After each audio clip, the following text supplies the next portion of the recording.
Hello students, आपका chapter चल रहा है 14 उपग्रहों की गति पलायन वेग। थ्योरी आप पढ़ चुके हैं। इसके न्यूमेरिकल देखिए।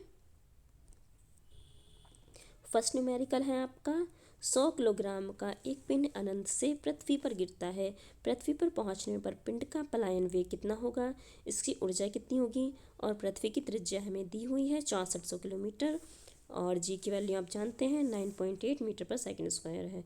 यहाँ पर वायु क्या है, वायु का घर्षण उपेक्षणीय माना गया है। इसका वेग देखिए, वी पलायन वेग का फॉर्मूला होता है √2g/r। जी की वैल्यू भी आपके पास है 9.8 होती है, आप जानते हैं। आर हमें भी दिया है 6400 किलोमीटर। इसको मीटर में चेंज करके लिखा गया है यहाँ पर। ठीक है, इस पूरे की कैलकुलेशन करेंगे हम।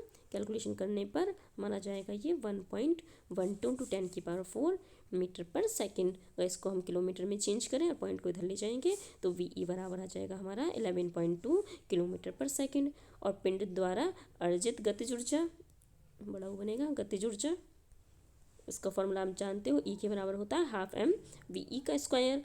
यहाँ पर हमारा पलायन वेग है तो वी लिखा है वी की जगह। इसमें हमें एम की वैल्यू भी दी है 100 किलोग्राम दी है, और वी की वैल्यू अभी हमने यहाँ पर निकाली थी ऊपर 11.2 × 10⁻³ दोनों की वैल्यू हमने पुट कर दी। कैलकुलेशन करेंगे तो हमारी गतिज ऊर्जा आ जाएगी 6.27 × 10⁻³। इसका मात्रक होता है जूल। 6.27 × 10⁻। पृथ्वी तल से किसी पिंड का पलायन वेग 11.2 किलोमीटर पर सेकंड है। यदि किसी अन्य ग्रह की त्रिज्या पृथ्वी की त्रिज्या से आधी हो तथा उसका द्रव्यमान पृथ्वी के द्रव्यमान का 1/4 हो तो उस ग्रह के लिए पलायन वेग की गणना कीजिए। ठीक है, हमें क्या दी है, त्रिज्या पृथ्वी की त्रिज्या की आधी दी है और द्रव्यमान 1/4 दिया है। तो इस उपग्रह का हमें पलायन वेग ज्ञात करना है। तो इसके लिए उपग्रह के लिए पलायन वेग का फॉर्मूला हो जाएगा वी, इसको हमने डैश लगा के लिखेंगे, बराबर √2g/r। ये अन्य प्लेनेट की बात कर रहे हैं तो इसके लिए पी लगा दिया है। ठीक है, और हम पृथ्वी के लिए अगर बात करेंगे तो ये वी बराबर हमारा रहेगा √2gme/r। ठीक है, तो ये हमारा हो गया उपग्रह के लिए और ये हो गया पलायन वेग पृथ्वी के लिए। ठीक है, तो हमें उपग्रह के लिए निकालना है तो इसको हम इससे डिवाइड कर देंगे। तो वी बराबर आ जाएगा 2g क्या कांस्टेंट है, कैंसिल हो जाएगा। ये कांस्टेंट नहीं है, ये दोनों वैल्यू यहाँ ऐसे ही रहेंगी। ठीक है, तो यहाँ पर डिवाइड करने पर आ जाएगा MP/ME × RE/RP। जो हमें दिया है उसको लिख लेते हैं हम। ये दिया है हमें MP बराबर दिया है कितना, ME का कितना दिया है 1/4, और त्रिज्या जो दी है वो इसकी आधी दी है।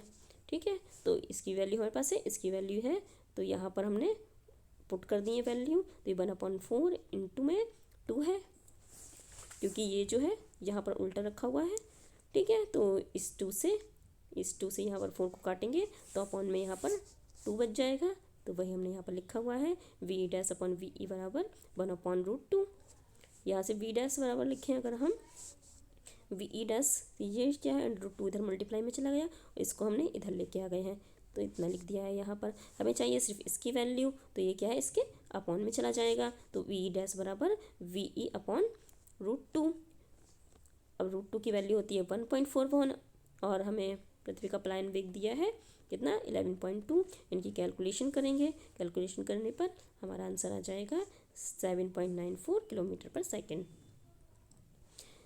नेक्स्ट क्वेश्चन देखिए, एक उपग्रह पृथ्वी के समीप एक कक्ष में परिक्रमण कर रहा है। पृथ्वी की त्रिज्या को 6.4 × 10⁻6 मीटर मानते हुए उपग्रह का कक्षीय वेग तथा परिक्रमण काल ज्ञात कीजिए। जी की वैल्यू आप जानते हैं 9.8 मीटर पर सेकंड स्क्वायर होती है।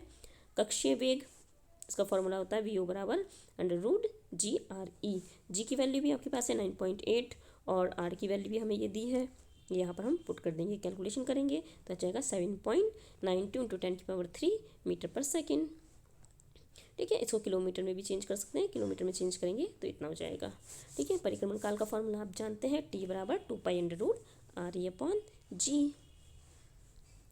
अब यहाँ पर 2 × 2π था, 3.14π की वैल्यू रख दी। यहाँ पर क्या था RE/g, आर ई की वैल्यू 6.4 इंटू 10⁻6 हमें दी है और जी की वैल्यू 9.8 अब जानते हैं, तो इसकी कैलकुलेशन करेंगे, ये आ जाएगा 5075 सेकेंड और इसको हम मिनट में चेंज करेंगे तो यह जाएगा 84.6 मिनट। नेक्स्ट क्वेश्चन है आपके पास, पृथ्वी तल से किस ऊंचाई पर पलायन वेग पृथ्वी के अति निकट परिक्रमण कर रहे उपग्रह के कक्षीय वेग का आधा होगा। ठीक है, तो पृथ्वी से h ऊंचाई पर पलायन वेग का फॉर्मूला BE बराबर होता है 2gme/re+h और पृथ्वी के निकट परिक्रमा करते हैं उपग्रह का कक्षीय वेग BO बराबर होता है gme/re। ठीक है, ये हमसे कह रहे हैं क्वेश्चन में जो पलायन वेग है वो कक्षीय वेग का आधा है, तो हमने ये रख दिया। इसका फॉर्मूला भी अभी हमने ऊपर लिखा है, इसका भी लिखा है, दोनों के फॉर्मूले यहाँ पुट कर देंगे और फिर क्या है कैलकुलेशन करेंगे। ठीक है, दोनों साइड हमने क्या है रूट लगा हुआ था तो स्क्वायर कर दिया, स्क्वायर करने से यहाँ पर 1/4 हो जाएगा और इनका रूट हट जाएगा, जो कैंसिल हो रहा है वो हम कैंसिल कर देंगे, ये और ये आपस में कैंसिल हो गए। इधर से 2 बचा है, RE/H यहाँ से बचा है, 1/4 है, यहाँ से RE बचा है। इसकी कैलकुलेशन करेंगे, इधर RE तिरछी मल्टीप्लाई डिवाइड करेंगे तो यहाँ से हमारा H बराबर निकल के आ जाएगा 8RE-RE, तो यहाँ से आ जाएगा हमारा 7RE। तो 7 इंटू RE की वैल्यू आप जानते हैं 6400, दोनों के मल्टीप्लाई करेंगे, ये आ जाएगा हमारा इतना 44800 किलोमीटर। ये आपका आंसर हो गया, कितनी ऊंचाई पर पूछा गया था ना जी।